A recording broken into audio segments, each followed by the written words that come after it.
بون بحب كتير احكي باللبناني بس اليوم كان الهامي بالفرنساوي ما بعرف ليه.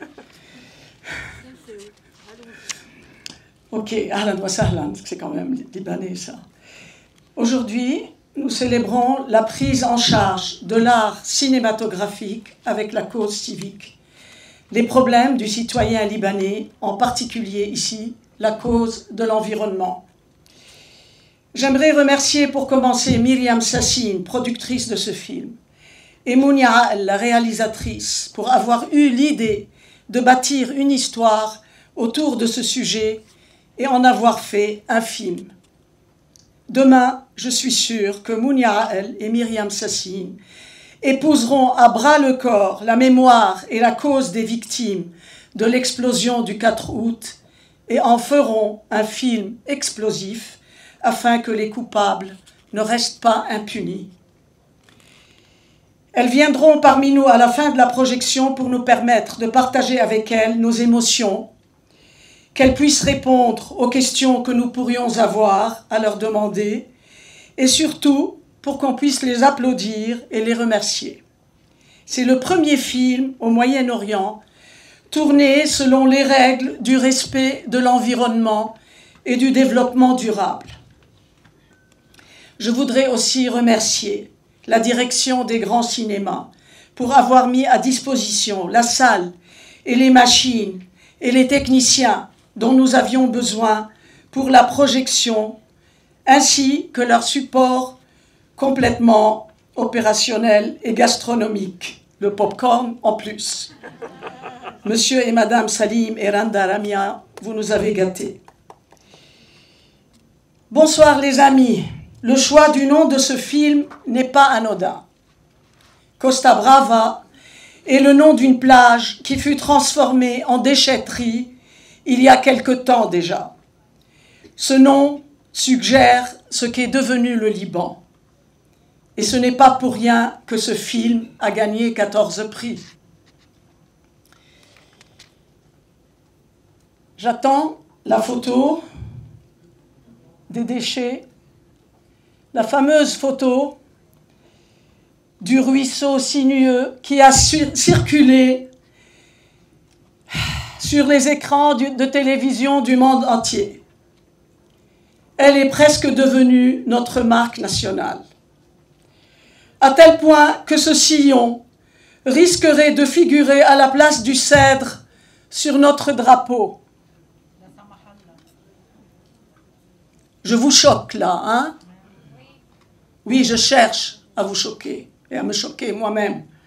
Car il ne faut pas nous habituer à ces visions d'horreur que nous fuyons en faisant l'autruche, c'est-à-dire en nous retirant dans nos maisons toutes propres. Nous sommes responsables de nos rues comme de nos maisons. Notre pays est notre grande maison. Enlevez les déchets de la surface du Liban et vous ne le reconnaîtrez plus. En récupérant la déchetterie de Normandie et celle de Saïda en parcs nationaux, le tracé de la côte sur la carte a changé. Mais bon, tout ne peut pas et ne doit pas rester noir. En chinois, le mot crise a deux sens, n'est-ce pas? Vous savez ça, vous avez dû l'entendre dire.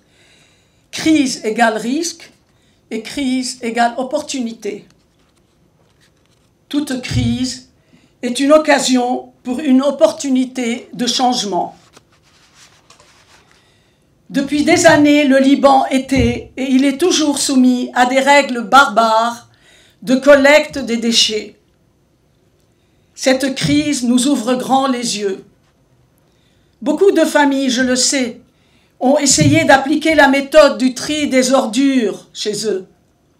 Mais peine perdue pour la plupart, la collecte ramasse tout en vrac et tout finit sur nos côtes dans des dépotoirs immondes. Nous ne baisserons pas les bras. Au Liban, il y a beaucoup de jeunes et des moins jeunes, comme moi, qui travaillent nuit et jour pour redresser la barre. Fondation Diane aimerait vous présenter 5 entrepreneurs libanais, créateurs de solutions, parce que notre devise, c'est de créer des solutions, de ne pas nous plaindre tout le temps, mais de savoir comment faire pour remédier à ce dont nous nous plaignons. Ces 5 entrepreneurs libanais, j'en suis fière. Non seulement ils ne vont pas émigrer, non seulement ils n'ont pas couru après le gain facile, parce qu'ils sont tous des ingénieurs et des hommes d'affaires aussi, ils auraient pu être de grands hommes d'affaires. Non seulement ils risquent leur vie professionnelle à la Kaf Afrit, car le gouvernement ne fait rien pour les aider, et que l'échec est une aussi grande probabilité que la réussite, non seulement ils créent beaucoup de jobs pour les jeunes Libanais comme eux, mais surtout ils nous donnent des solutions que nous pouvons appliquer tous, non seulement dans nos jardins, au rez-de-chaussée de nos immeubles, mais aussi dans nos petites cuisines et nos grandes surfaces. Fondation Diane les soutient financièrement et opérationnellement. Ce sont des valeurs sûres. Je crois en eux et ça fait des années que je les fréquente. Et beaucoup d'institutions internationales sont en train de les aider.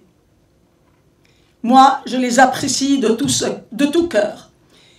Et si vous avez envie d'investir dans leurs projets, je me porte garante de leur réussite.